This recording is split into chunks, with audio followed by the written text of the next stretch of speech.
horribly uncomfortable. Race boats or race cars, they're horribly uncomfortable. They're violent, they're loud, they're obnoxious. So why people choose to drive those on the street, I have no idea. Right, I think they think they're going to get laid by driving those. You just want to go to something low-key, relaxing. That's right. And the Buick was actually better for getting laid even. Chicks dug it. Fold that back seat down. Oh, yeah. Yeah, ready to go. Well, let me ask you about your public speaking right now. You have there's a website that you have out there where people can book you. You want to talk about that? Yeah, I do a lot of corporate speaking. I've always offered somebody a prize. In fact, let's throw that out here on the Convergence Zone. A prize to come up with a title other than motivational speaker, because they can't stand that. But that's what they call you.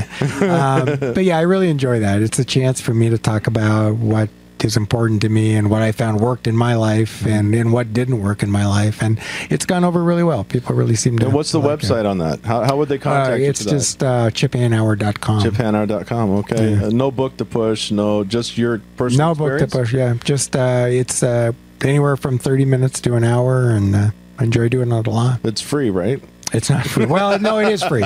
It is free. It's kind of a sliding scale. If you're a for-profit company, it costs. If you're a charity or something like that. Well, Big Joe has your check out the door. I was going to say, we're nonprofit. We need motivation.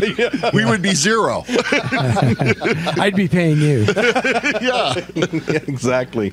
Well, let's talk about Tyler Malsom. He is a NASCAR driver that you are working with. Tell us about that. Taylor is an amazing kid. He's got just... Race drivers have they either have it or they don't. And this kid's just, like we were talking about guitar before the start. Yeah. This guy's just got natural chops, and he has very little experience. So for him to have the chops that he has, for as much experience as he has, is rare. So I've been working with him for about 3 years now, and he was just signed by Kyle Busch, who is a big-time Cup driver. NASCAR. He started his own NASCAR truck team. So he hired Taylor, and so I'm working real closely with the Kyle Busch Motorsports people and developing him. So how did you discover him? Did he come to you? No, his father actually came to me, and his father is a non-race guy. And frankly, race fathers I try to stay away from. It's like baseball fathers. Yeah, exactly. Hey, my kid's really fast. You got to see him. He's the best. Yeah, it's like, sure he is.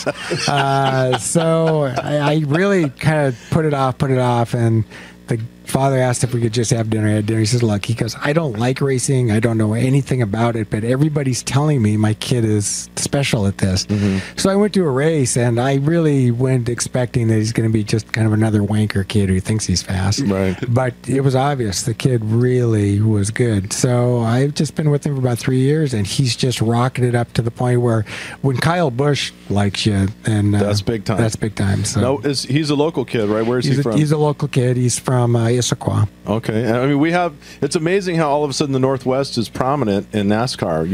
You have Casey Kane. Yeah, we have Casey Kane and Greg Biffle. Yeah. But what we're really trying to do different, because racing is a business as much as it is a sport. And the problem with those guys is I don't think the Northwest kind of claims them is because nobody knew about them until all of a sudden they were big, and they're like, big. hey, they're from the Northwest. Yeah, but Taylor, we're trying to get people to follow Taylor and kind of follow his journey so that when he does get to the top, he is a Northwest guy.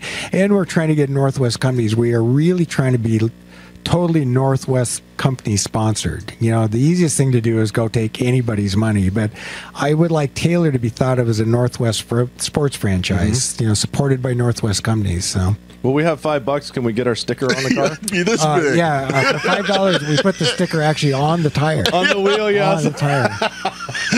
One rotation coming out of the pits. Right. Yeah, there's no stick on it either. Just set it on there and it flies off. $20 we'll put adhesive on it. Well, Chip, I wanted to follow up on you spoke briefly about playing guitar, and you play classical guitar, so I just wanted to... And now flamenco. And flamenco, and I wanted to kind of pin that down for the people that are kind of rock and rollers like me. Yeah. So when you say you play classical guitar, does that mean that you're in the style of Segovia? Well, I started there. I started with classical, and I've always liked, for lack of a better term, this kind of Spanish sound. There was composers like Tediega and a number of them. But then as I started doing more and more classical, it was really the flamenco sound I like. So this last year, I've kind of abandoned the classical, which I'm really glad I did because it gave me a good base. I learned to read music there, and now I've kind of branched into the flamenco. And the flamenco sound is the one that I really, really enjoy. Yeah, we should have had you brought your guitar in. That wouldn't be good for the show. So for novices in classical music or in flamenco that would want to learn more about it, who do you suggest people listen to? There's a great anybody, and that's, I think, Double Deal say, the biggest thing about music, I guess the biggest message I have for middle-aged people who've never played music, get going. I mean, it is the most pleasurable thing, and everybody thinks, oh, I'm too old. I did. I'm too old now. I've never been around music. I would love to do it. Do it. It's been absolutely one of the most pleasurable things in my life. So I really encourage. I've got a friend whose grandmother is 91, and she just started taking up conversational French lessons. So, wow. It's just, you don't put things off. Just get started. So do you have a show list on your webpage of places you might be playing? No, actually, I was playing this morning before I came here. I played. There's a coffee shop. You know where Chimicum is? Yeah. I was playing in a coffee shop this morning called Uncommon Grounds in Chimicum. Great. I'm huge in Chimicum. Do you have a stage? Yeah. The dairy farm across the street loves me. So people can come and see Chip play. Yeah, That's great. But do you have a stage name? Do you go up as Chip Hanauer? No, but I like that idea. Maybe we could. That's another contest here. A stage name for myself. Like Feliz Rodriguez. Yeah, that's right. I do need something a little more Spanish for sure. That's great. Well, before we're going to play a clip because you used to do work back in the day with Robin and Maynard. Work. KZOK. Yeah, I know, but used to do on air, appearances and so forth, and we've got a classic clip that we want to play.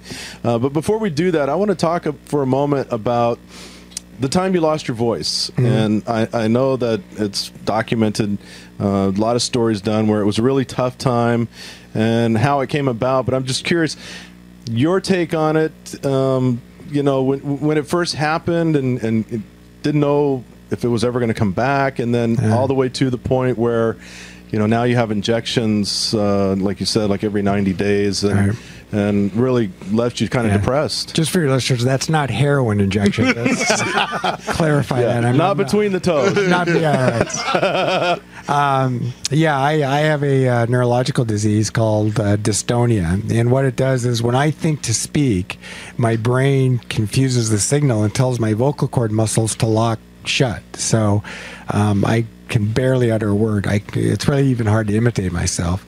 I didn't know what was happening to me, and it's a very rare disease, so I went to doctor after doctor, and nobody could tell me what was wrong. And ultimately, I ended up on a psychiatrist's couch because I thought, that it's, mental.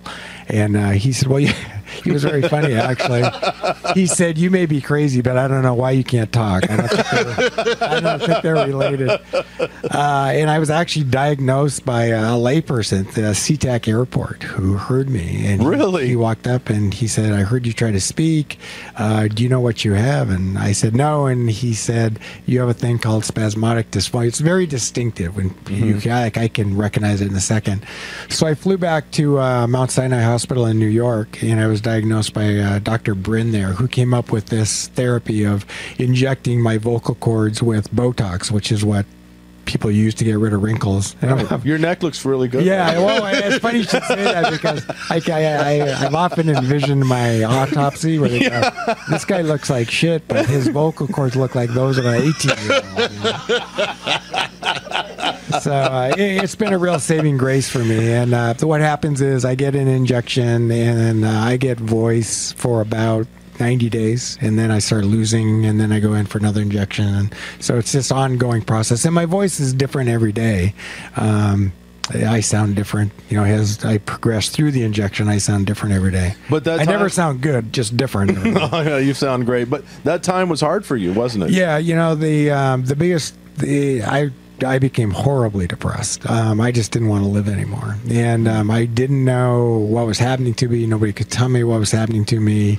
My ability to be around people, to communicate was going away, and I was just super depressed. But now I look back at that time as the best thing that ever happened to me.